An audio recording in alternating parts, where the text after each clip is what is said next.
कब तक प्रधानमंत्री राजनीति करेंगे? 370 का चैप्टर खत्म हो चुका और उसका कोई नतीजा कश्मीर में नजर नहीं आता।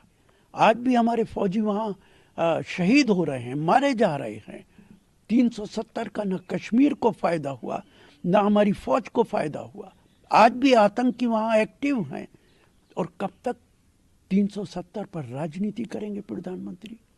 सर, जेडीयू की जैसे बैठक 2 दिवसीय चली और नीतीश कमान दे दी गई हिलाल सिंह की जगह पे, कमान को आप कैसे देखते हैं, पहली बात। और नीतीश कुमार को जेडीयू की तरफ से प्रधानमंत्री का आइडिया बताया जा रहा है। भारतीय जनता पार्टी हमलावर है और ये तंज कस रही है कि प्रधानमंत्री बनने निकले थे और पार्टी के अध्यक्ष बन के सीमित रहे। देखिए, ये उनकी पार्टी का अंदरूनी मामला है कि वो किसको अध्यक्ष बनाए, किसको अध्यक्ष ना बनाए। जहाँ तक प्रधानमंत्री का ताल्लुक है, चुनाव के बाद ही ये तय होगा कि कौन प्रधानमंत्री होगा। हर पार्टी के वर्कर्स अपने नेता को चाहते हैं कि वो प्रधानमंत्री बन जाए।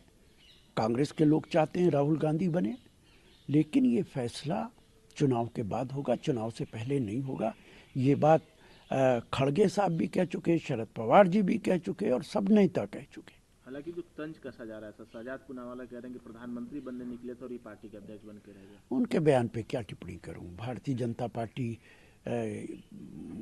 अगर कोई दूसरा आदमी बोले तो समझ में आता है, लेकिन इस पे कोई टिप्पणी करने का उचित नहीं है। सर, जिस तरीके से राम मंदिर के प्राण प्रतिष्ठा में शामिल होने के लिए विपक्ष के तमाम नेताओं को, आपकी पार्टी के नेता अध्यक्ष को भी दिया गया, सोनिया गांधी को भी दिया गया, आपको लगता है कि उत्तर प्रदेश से चूंकि आप भी आते हैं, उन्हें भी अयोध्या जाना चाहिए?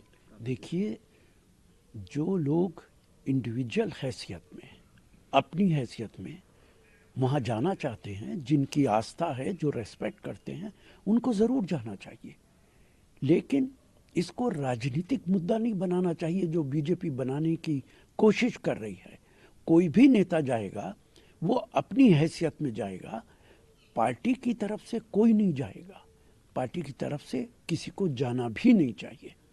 हालांकि सीताराम येचुरी समेत तमाम नेताओं की तरफ से एक बारी को इनकार कर रहे हैं जाने से। हेमंत बिस्व शर्मा है, वो कह रहे हैं कि इनके अगर नहीं भी आने से कोई फर्क नहीं पड़ने वाला है, राम मंदिर भव्य तरीके से जो होना है कार्यक्रम सब कुछ होगा। जाहिर है, किसी के जाने न जाने से क्या फ़र्क पड़ेगा। जहाँ पे भारत सरकार और उत्तर प्रदेश की सरकार का प्रोग्राम हो, तो उसमें कोई जाए या न जाए, क्या फ़र्क पड़ने वाला है। वो तो भारतीय जनता पार्टी 2024 का फ़ायदा उठाने की कोशिश कर रही है। क्या राम मंदिर मुकम्मल हो गया? अभी तो पूरा भी नहीं हुआ है, लेकिन अभी आप 22 तारीख को जाके उद्घाटन कर रहे हैं। क्यों कर रहे हैं? जब मुकम्मल हो जाए तब उद्घाटन कीजिए। लेकिन चूंकि चुनाव आ गया है, इसलिए आप उसका फ़ायदा उठाना चाहते हैं।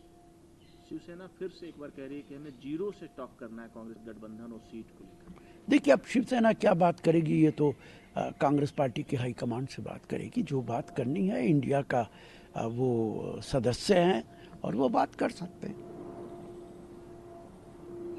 भारत की तरफ से, एमईए की तरफ से खासतौर पे ऑफिशियल प्रतिक्रिया भी आई है कि वो उन लोगों ने रिक्वेस्ट किया था पाकिस्तान से कि इसे प्रत्यार्पण कराया जाए ताकि भारत में इसके खिलाफ में मुकदमा और कार्रवाई की जाए। हालांकि पाकिस्तान गवर्नमेंट की तरफ से इस बात का खंडन और डिनाई किया जा रहा है।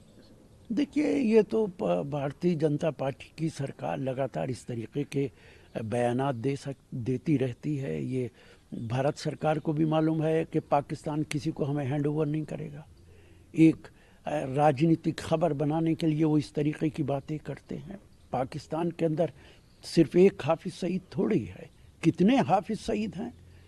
आप किसी एक को भी नहीं ला पा रहे हैं। और न सिर्फ इन आतंकवादियों को आप नहीं ला पा रहे, वो तमाम लोग जो देश का पैसा लेकर इंग्लैंड भाग गए, दूसरे मुल्क चले गए, आप उनमें से भी किसी को नहीं ला पा रहे। एक इनकॉम्पिटेंट सरकार है।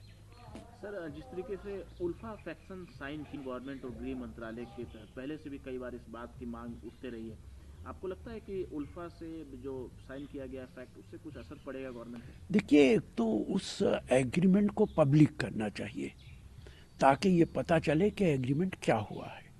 क्योंकि उस एग्रीमेंट को अभी तक सिर्फ चर्चाएं हैं, उसे पब्लिक नहीं किया गया है।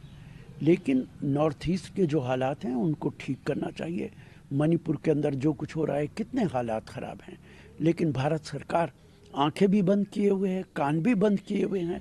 सिर्फ एग्रीमेंट करने से कोई नतीजा नहीं निकलेगा। कल हालांकि ममता बनर्जी ने स्पष्ट किया था कि टीएमसी को जरूरत नहीं पश्चिम बंगाल में। अब उनके पार्टी के लीडर है कुणाल घोष, वो कह रहे हैं कि कांग्रेस और लेफ्ट की कोई भी हैसियत नहीं है यहाँ पर, तो उनकी जरूरत नहीं। और उन्होंने जो भाषा इस्तेमाल किया लेफ्ट के लिए, उन्होंने कहा कि टीएमसी के साथ बैठने की औकात भी लेफ्ट के लोगों की नहीं है। आपको लगता है इस तरह के? देखिए, इस तरीके के बयानात नहीं देने चाहिए। अगर इंडिया के वो सदस्य हैं और इस तरीके के बयानात देंगे तो इंडिया कामयाब नहीं हो पाएगा।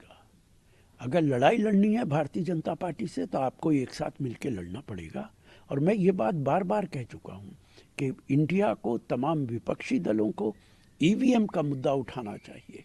बगैर ईवीएम को हटाए चुनाव जीतना मुश्किल हो जाएगा।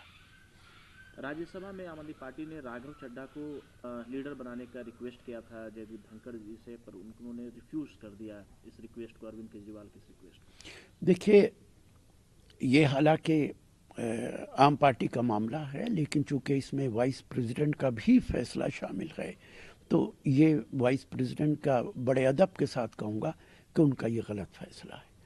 ये फैसला पार्टी करती है कि कौन प्रेसिडेंट बनेगा, कौन लीडर बनेगा पार्लियामेंट के अंदर, कौन डिप्टी लीडर बनेगा, कौन चीफ व्हिप बनेगा। ये फैसला पार्टी की तरफ से प्रपोज किया जाता है और उनको इसे एक्सेप्ट करना चाहिए था।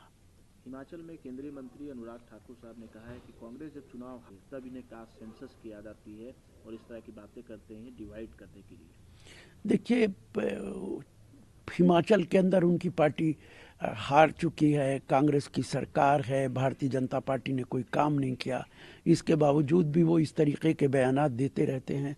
जिस बात के लिए शर्मिंदगी होनी चाहिए, शर्मिंदा ना हो के इस तरीके के बयानात देते हैं, उससे कोई फर्क नहीं पड़ता है। आखिरी सवाल है मेरा, कर्नाटक में आप लोगों की सरकार बनी, मुख्यमंत्री सिद्धारमैया, हिंदू और हिंदुत्व दो अलग अलग चीज़ें हैं। मैं भी हिंदू हूँ, मैं भी मंदिर जाता हूँ, पूजा करता हूँ, हमने भी अपने गांव में राम भगवान का मंदिर बना रखा है, पर बीजेपी जिस हिंदुत्व की बात करती है वो फेक नैरेटिव है। आपको लगता है इस तरह का बयान देना चुनाव से? देखिए, मैं इस कंट्रोवर्सी में नहीं पढ़ना चाहता, और ये मामला एक पर्टिकुलर मज़हब का मामला है, धर्म का मामला है, उन्हीं लोगों को तय करना चाहिए।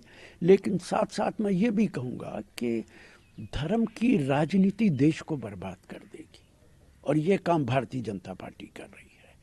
अगर धर्म की राजनीति इस देश के अंदर होगी तो हमारा जितना डेवलपमेंट है वो सब खत्म हो जाएगा। दुनिया के अंदर जिन मुल्कों ने धर्म की राजनीति की है वो पीछे रह गए।